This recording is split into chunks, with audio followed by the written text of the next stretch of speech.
अस्सलाम वालेकुम स्टूडेंट्स। इस वीडियोस के अंदर मैं कुछ क्वेश्चन पिक करूंगा एमसीक्यू से रिलेटेड, जो थोड़े से चैलेंजिंग होंगे या जिनके अंदर एक कॉन्सेप्ट इन्वॉल्व होगा जो आप पीछे ओ लेवल्स के अंदर नहीं पढ़ चुके, तो उनको मैं एड्रेस करूंगा। 4-4, 5-5 क्वेश्चंस की वीडियोस में शेयर करूंगा आपके साथ। ठीक है, ये मेरे पास एक क्वेश्चन पड़ा हुआ है जो मैंने आपको ये फ़ाइल भेजी है, टर्निंग इफेक्ट एंड इक्विलिब्रियम।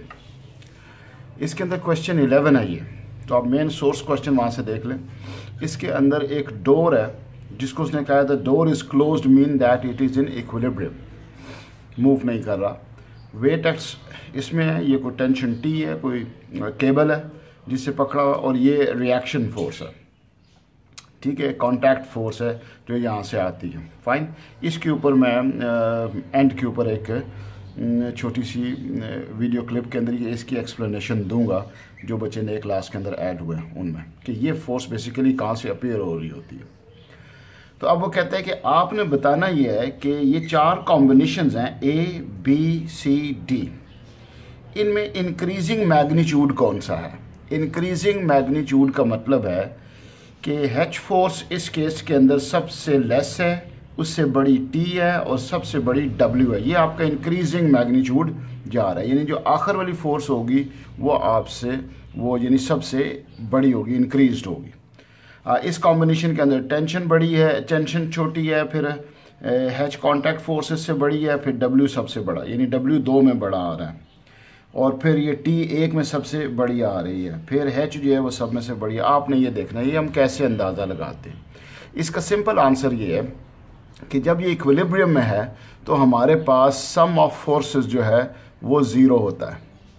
ठीक है, जब हमारे पास सम ऑफ फोर्सेस ज़ीरो होगा तो इसका मतलब है upward force is equal to downward force. ठीक है, यानी कि अपवर्ड जितनी फोर्सेस हैं that must be equal to जितनी फोर्सेस डाउनवर्ड है। ठीक है, और दूसरा ये था कि net moment is equal to zero, लेकिन नेट मोमेंट की यहाँ पर हमें ज़रूरत नहीं पड़ेगी। मैं ऐसा करता हूँ कि इन फोर्सेस को रिजॉल्व करवा लेता हूँ, मुझे पता चले कि ऊपर फोर्सेस कितनी हैं और नीचे फोर्सेस कितनी हैं। ठीक है, तो जब मैं इसको रिजॉल्व करवाऊँगा आई विल ड्रॉ परपेंडिकुलर, फिर ये उसका एक्स कंपोनेंट, ये उसका वाई कंपोनेंट, इसको एंगल थीटा कर लेता हूँ। ये मेरे पास आएगा T cos theta,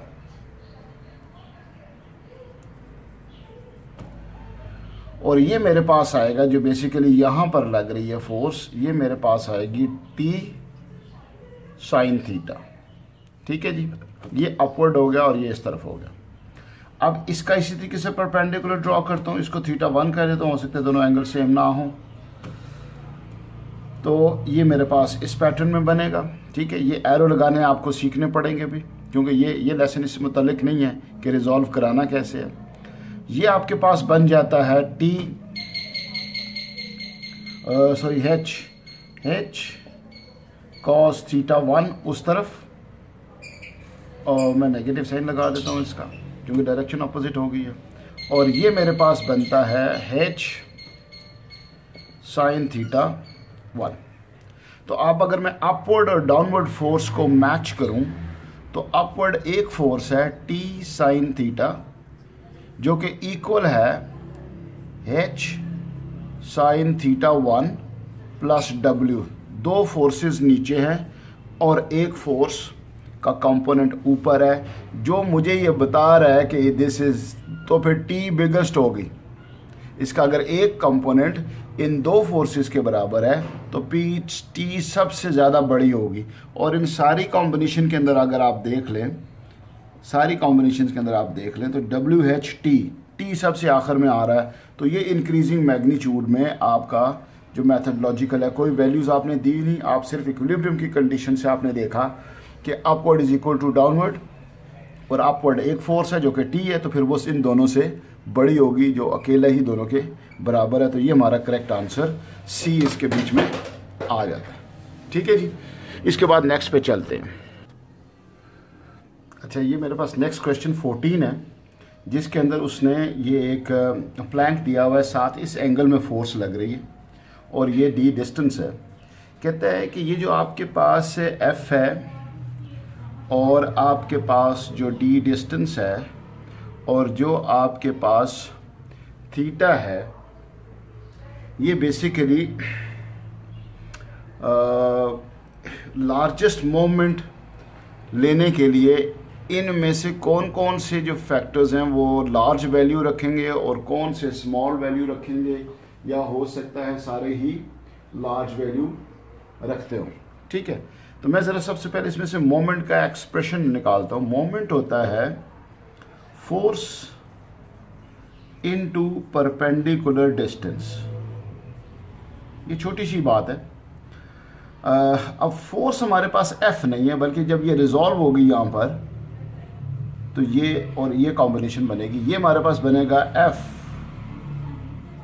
cos theta और ये बनेगा F sin theta. F sin theta चूंकि इस डायरेक्शन में है, परपेंडिकुलर है ही नहीं है, तो ये कंसिडर नहीं होगा और ये कंसिडर होगा। यानी आपकी नेक्स्ट पिक्चर बन जाती है ये P पॉइंट, ये F, ये F cos of theta into D। तो फिर आपका मोमेंट बन गया force into force F cos theta into D। अगर आप D बड़ा करेंगे तो मोमेंट इंक्रीज हो जाएगा, डायरेक्टली प्रोपोर्शनल है। अगर आप F बड़ा करेंगे तो भी आपके पास जो है वो बड़ा हो जाएगा, मोमेंट इंक्रीज हो जाएगा। और अगर थीटा की वैल्यू आप इंक्रीज करते हैं, मैं ऐसा करता हूं, अगर मैं थीटा की, देखें इस पिक्चर में अगर आप बिल्कुल थीटा 0 कर देते तो cos 0 आपके पास 1 आ जाता, मैक्स वैल्यू ले लेता। तो इसका मतलब है अगर थीटा को आप डिक्रीज करोगे तो cos थीटा की वैल्यू बढ़ेगी। अगर आप cos थीटा को इंक्रीज करोगे, 90 पे ले जाते हो, ये फोर्स इधर ले जाते हो, तो इसका मोमेंट ही खत्म हो जाएगा, क्योंकि फोर्स और परपेंडिकुलर डिस्टेंस होगा ही नहीं। तो देखें cos 90 आपके पास 0 हो जाता है और सारा फैक्टर 0 हो जाएगा। ठीक है, यानी कि दूसरे लफ्जों में मैं ये कह सकता हूं कि थीटा एंड cos आपस में इनवर्स है। अगर आप थीटा बढ़ाएंगे तो cos थीटा डिक्रीज कर जाएगा। तो ये ज़रा नई बात मुझे लगी, तो मैंने कहा आपके साथ ये शेयर कर लूँ। तो थीटा डिक्रीज करना पड़ेगा। लेकिन अगर इधर साइन थीटा होता, यानी कि थीटा वो यहाँ पर बना देता, तो फिर ये फैक्टर साइन हो जाता, तो फिर थीटा भी बढ़ता और साइन भी बढ़ता, फिर भी मसला हो जाता। थीटा और साइन आपस में, sine theta is equal to 1, sine theta is equal, हाँ, फिर वो पूरा फैक्टर जो है वो थीटा इंक्रीज करने से साइन थीटा भी बढ़ता होता है, तो वो फिर आपस में इन्वर्स ना होते इसके बीच में। ठीक है जी, तो ये आप देख लें कि आपको ऐसे भी पूछा जा सकता है कि खाली डिस्टेंस बढ़ाने से मोमेंट बढ़ता है। नहीं जी, मोमेंट बढ़ता ज़रूर है, लेकिन अगर फोर्स बढ़ा दें तो भी मोमेंट बढ़ सकता है। और अगर थीटा को चेंज करते हैं तो फिर साइन और कॉस में से आपको देखना पड़ेगा।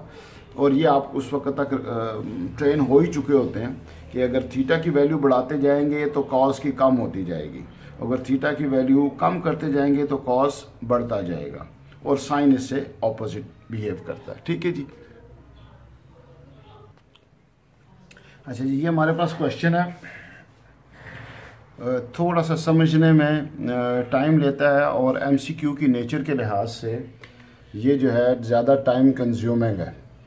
ठीक है, और आपको बहुत जल्दी ही किसी ऐसे कंक्लूजन पे पहुंचना है जिससे आप राइट ऑप्शन का अंदाज़ा लगा सकते हैं। ठीक है, ऐसा है, क्यों ये थोड़ा सा डिफरेंट क्यों है? देखिए, आपके पास मुख्तलिफ फोर्सेस हैं, आपको ये चॉइस नहीं दी जा रही कि ये करेक्ट है या रॉन्ग है। डेफिनेटली करेक्ट है तो आपने प्रोसीड करना है। वो कहता है कि जी इसके मोमेंट्स के लिए हमारे पास कुछ इक्वेशंस फॉर्म हो रही हैं जो इसकी आंसरिंग की में उसने दिए हुए हैं, 4 ऑप्शंस दिए हुए हैं। कहता है कौन सी करेक्ट इक्वेशन है। इसका मतलब है कि आपने इसके मोमेंट्स डिफरेंट जगह के ऊपर लेने हैं और इक्वेशन फॉर्म करनी है। आप उसका मोमेंट यहाँ पर भी ले सकते हैं, अगर ये लैडर स्लिप डाउन होती है यहाँ पर भी, ये यहाँ से भी स्लिप डाउन हो सकती है, यहाँ से भी आप इसका मोमेंट जो है वो ले सकते हैं। आप चीज़ों के मोमेंट सेंटर ऑफ ग्रेविटी पे भी ले सकते हैं।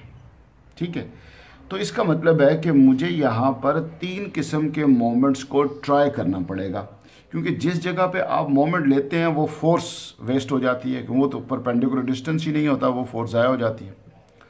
तो आपको 3 बेसिकली मेथड यूज़ करने हैं और उसमें आपको कोई एक करेक्ट वाला होगा। तो ये सम टाइम ऐसा होता है कि आप लकीली कोई करेक्ट ऑप्शन ले लेते हो और आपका करेक्ट आंसर आ जाता है, अदरवाइज़ आप जो है वो इसके बीच में कुछ ना कुछ टाइम वेस्ट कर लेते हैं।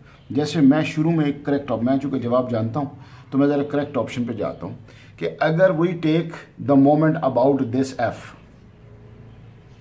जब हम इस एफ पे मोमेंट लेंगे तो इसका मोमेंट ख़त्म हो जाएगा इस फोर्स का, इसका कोई परपेंडिकुलर डिस्टेंस नहीं है। पीछे 3 फोर्सेस रह जाती हैं, डब्ल्यू, एफ और ये डब्ल्यू।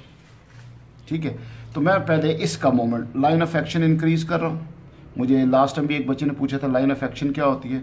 भाई लाइन ऑफ एक्शन ये है कि एरो से आप ऊपर भी जा सकते हैं और इसके पीछे भी आ सकते हैं।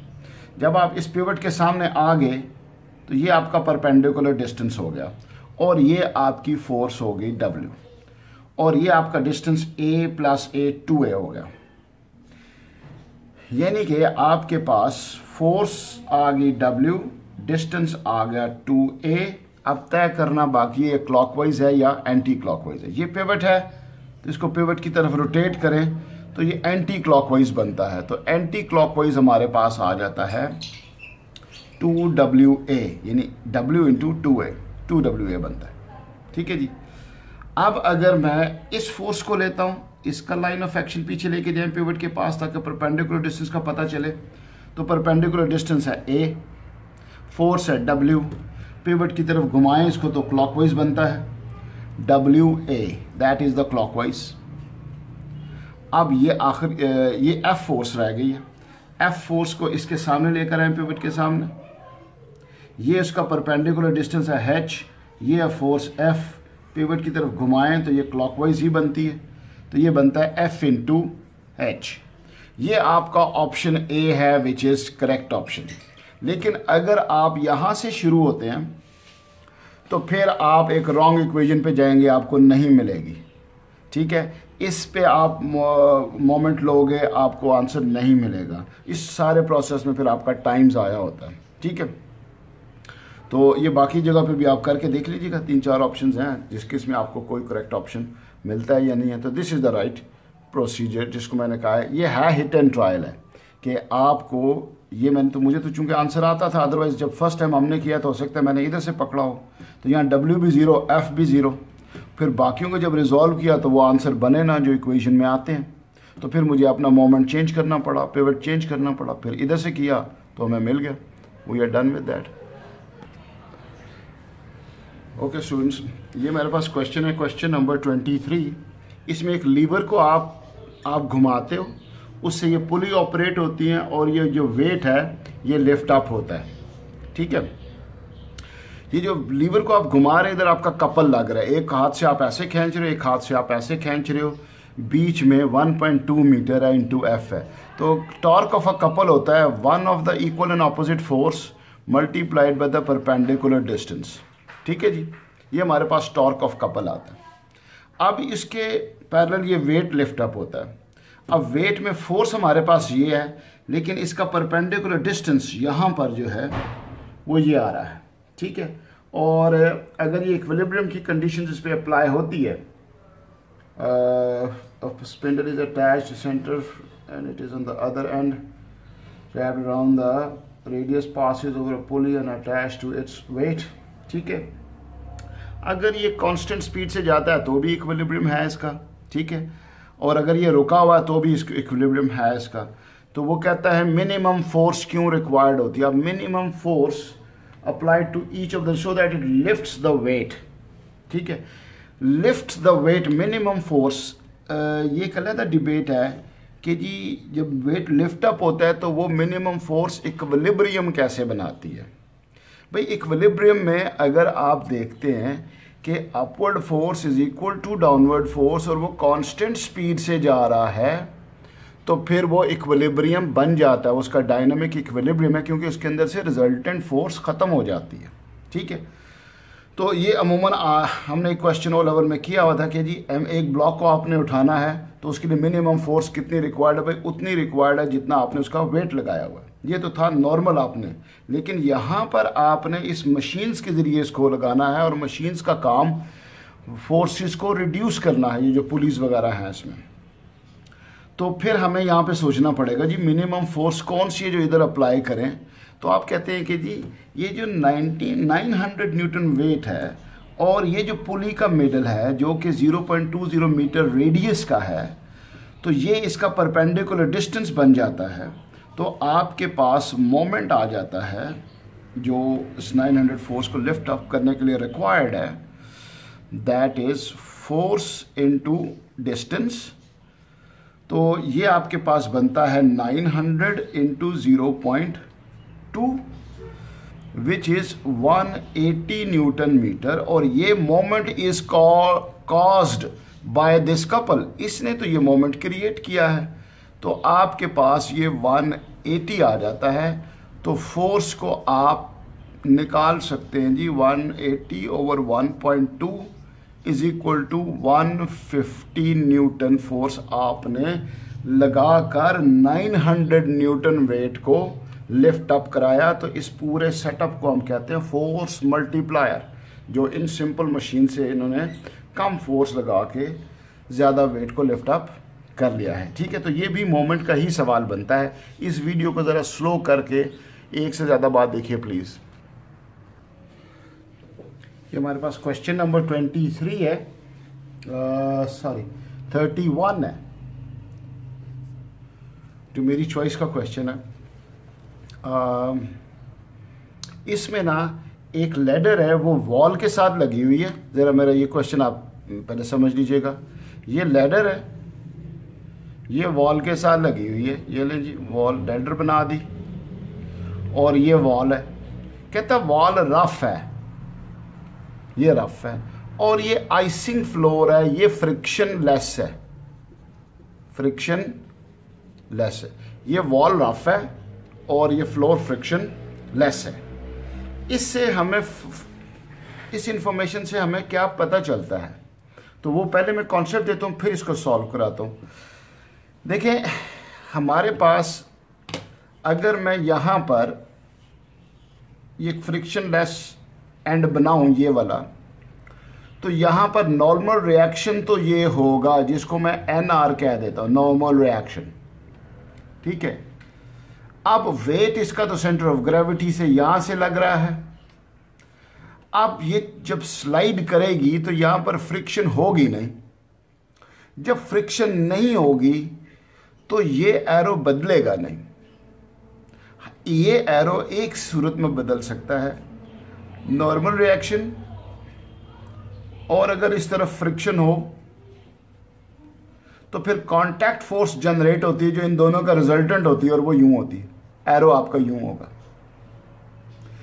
ये कॉन्सेप्ट समझना है आपने। फ्रिक्शन है तो नॉर्मल रिएक्शन ड्रॉ करें, फ्रिक्शन ड्रॉ करें, दोनों का रिजल्टेंट से कांटेक्ट फोर्स ड्रॉ करें। ठीक है, ये आपका आता है। अगर फ्रिक्शन की डायरेक्शन इस तरफ है तो फिर आपकी कांटेक्ट फोर्स ये होगी, ये आपकी कांटेक्ट फोर्स होगी। तो ये बेटा ज़हन में रख लेना है, जो कांटेक्ट फोर्स है वो बेसिकली क्या है? कांटेक्ट फोर्स वो है नॉर्मल रिएक्शन प्लस फ्रिक्शन, दोनों का रिजल्टेंट, एडिंग नहीं, रिजल्टेंट वेक्टर। ये नहीं कि आप ये 10 है और ये 5 और आपने 15 लिखा हुआ है, नहीं ऐसा नहीं, दोनों का रिजल्टेंट, इन दोनों का वो ये बनता है। ठीक है, अगर आपको शायद इधर से नजर ही ना आ रहा हो, मैं इसको दोबारा रिपीट करता हूँ इसको कि भाई ये हमारे पास लैडर है, ये इसका नॉर्मल रिएक्शन है, ये इसका वेट है। चूंकि ये फ्रिक्शन लेस है तो फ्रिक्शन है नहीं, तो नॉर्मल रिएक्शन ऐसे ही रहेगा। अब अगर इसके बीच में फ्रिक्शन इंट्रोड्यूस करा देते हैं तो ये फ्रिक्शन टेक्निकली जब ये इधर जाएगा तो फ्रिक्शन ने तो इस तरफ आना है, इस तरफ आना है। तो इन दोनों का जो रिजल्टेंट होता है वो कांटेक्ट फोर्स होती है। ये पॉइंट आपने समझना है, ये मैंने लिखा भी है। Contact force is equal to normal reaction plus friction का रिजल्टेंट। ठीक है जी, ये पॉइंट आपने नोट कर लेना, it's a very important point. ये 3-4 में आगे आ चुका हुआ है पहले भी क्लास के अंदर, तो मैंने समझाया था। मैं थोड़ा सा फोकस करूँ, मुझे नए बच्चे आए हैं उनके लिए। अच्छा जी, इसको मैं मिटाता हूँ यहाँ पे। अच्छा, यही काम ना यहाँ पर, इधर भी तो कांटेक्ट है ना, तो ये नॉर्मल रिएक्शन और ये रफ वॉल है। रफ वॉल का मतलब है ये तो फ्रिक्शन ऑफर करेगी। तो अब जब आप स्लिप डाउन होगे तो ये आएगा नीचे, ये हिस्सा आएगा नीचे, तो फ्रिक्शन इसको अपोज करेगी, तो फ्रिक्शन जाएगी ऊपर वॉल पे, तो फिर कांटेक्ट फोर्स निकलेगी यूं, ऐसे। तो ये करेक्ट, ये 4 ऑप्शंस हैं इस केस के अंदर। वो ये कहता है कि जी एक लैडर दीवार के साथ लगी हुई है, दीवार रफ है और फ्लोर फ्रिक्शनलेस है, वो स्लिप डाउन होती है, ठीक है। आप बताएं उसकी करेक्ट डिस्क्रिप्शन कौन सी है फोर्सेस की। 1 2 3 4, ये ABC दिया हुआ इसने, A है, B है, C है, D है, ठीक है। तो अगर आप यहाँ पर आए, यहाँ पर खाली रिएक्शन फोर्स आ रही, नॉर्मल रिएक्शन आ रहा है परपेंडिकुलर, इसका मतलब फ्रिक्शन यहाँ पर नहीं आ रही, कांटेक्ट नहीं आ रही, तो ये पिक्चर करेक्ट नहीं है। इसका ये हिस्सा करेक्ट है लेकिन ये करेक्ट नहीं है। बी पे आ जाए, बी पे चूंकि ये फ्रिक्शन लेस है, कोई फ्रिक्शन नहीं है इधर, तो नॉर्मल रिएक्शन ही है, तो ये करेक्ट है, वेट अपनी जगह पे मौजूद है। पी थोड़ा सा स्लाइडिंग है, क्यों भाई, ये आ गया नॉर्मल रिएक्शन, ये चली गई फ्रिक्शन और ये बीच में आ रहा है, तो ये मुझे करेक्ट लग रही है और इनफैक्ट यही करेक्ट है। यहाँ पर अगर आप आ जाएं तो ये पी उसने सही ड्रॉ की हुई है, डब्ल्यू सही ड्रॉ, ये सही ड्रॉ नहीं किया हुआ क्योंकि इधर फ्रिक्शन है ही नहीं है, तो इसको तो टेढ़ा होने की ज़रूरत ही नहीं है, ठीक है। सिमिलरली यहाँ पर भी ये गलत है और ये भी गलत है, तो सी बी आपका करेक्ट ऑप्शन इसमें आ जाता है इसके बीच में, ठीक है। मैं इसकी थोड़ी सी डिटेल और आपको बताता हूँ। अच्छा जी, ये पिक्चर है, ये काफ़ी फेमस क्वेश्चन है इस किस्म की जो डायग्राम है। कहते हैं 2 फोर्सेस हैं यहाँ पे, ये W है और ये T है, ये कोई प्लैंक है, कोई शेड समझ लें जिसको ऐसे होल्ड किया हुआ, अमूमन जो दुकानों के बाहर शेड होते हैं, ये इसने होल्ड किया। कहता है एक थर्ड फोर्स भी है जो यहाँ पर है हिंज के ऊपर, और ये इस वक्त इक्विलिब्रियम में है। तो 2 पॉइंट में टच करूँगा कि कॉन्टैक्ट फोर्स को ड्रॉ किस डायरेक्शन में करना है, वो पूछ रहा है। Object is in equilibrium, draw contact force. और दूसरा, कल मुझसे क्लास में क्वेश्चन हुआ था कि जी जो थी पॉइंट फोर्सेस क्या होती हैं, ठीक है, वो एक सवाल हुआ था, उसका भी मैंने आंसर करना है यहाँ पे। देखें, आपके पास नॉर्मल रिएक्शन टेक्निकली ऐसे जाना चाहिए था, NR ऐसे जाना चाहिए था। अब जब ये इसको ऐसे इधर खींच रहा है तो टेक्निकली इस हिंज ने नीचे जाना, यूं खींचे ताकि ये खींच के बिल्कुल सीधा हो जाए ऐसे, लेकिन ये जा नहीं पा रहा, इसने इधर जाना था, तो इसको फ्रिक्शन यहाँ पे रोक रही है। Friction is in upward direction. तो जो फ्रिक्शन और नॉर्मल रिएक्शन का रिजल्टेंट होता है वो कांटेक्ट फोर्स होती है, वो इनके बीच में आ सकती है किसी भी जगह पे। लेकिन चूंकि ये तो डिसाइड हो गया कि कांटेक्ट फोर्स ने जाना ऊपर है, इधर नहीं होगी, ऊपर की तरफ होगी। दूसरा ये कि ऑब्जेक्ट चूंकि इक्विलिब्रियम में है, तो इन तीनों फोर्सेस का पॉइंट ऑफ कांटेक्ट एक होना चाहिए if there are point forces. तो कांटेक्ट फोर्स ऐसे निकलेगी जो कि इधर से ही पास कर रही होगी। If an object is in equilibrium then the forces are said to be point forces if their line of action are passing through a single point. तो point forces में सिंगल पॉइंट पे line of action, single point से line of action पास कर रही होती है। अगर ऐसा हो जाए तो ऑब्जेक्ट इक्विलिब्रियम में आ जाता है, ठीक है। और अगर मुझे उसकी ऑर्डर्ड ट्रायंगल ड्रॉ करनी पड़े, ऑर्डर्ड ट्रायंगल क्या होती है भाई? ऑर्डर्ड ट्रायंगल होती है कि आपका रिजल्टेंट 0 शो हो रहा है, ठीक है। तो ये आपकी कांटेक्ट फोर्स, ये आपका वेट, ये आपकी टेंशन और ये आपकी ऑर्डर्ड ट्रायंगल, कोई भी रिजल्टेंट नहीं है इसमें, ठीक है। अगर आपने टेंशन से ड्रॉ करना है तो पहले टेंशन ड्रॉ कर ले, फिर आप वेट ड्रॉ कर लें। वेट सबसे आसान फोर्स होती है ड्रॉ करने में, और फिर उसके बाद आपने ये कांटेक्ट फोर्स ड्रॉ कर लें, तो भी वही बात आती है हमारे पास, और ये डन हो जाता है, ठीक है जी।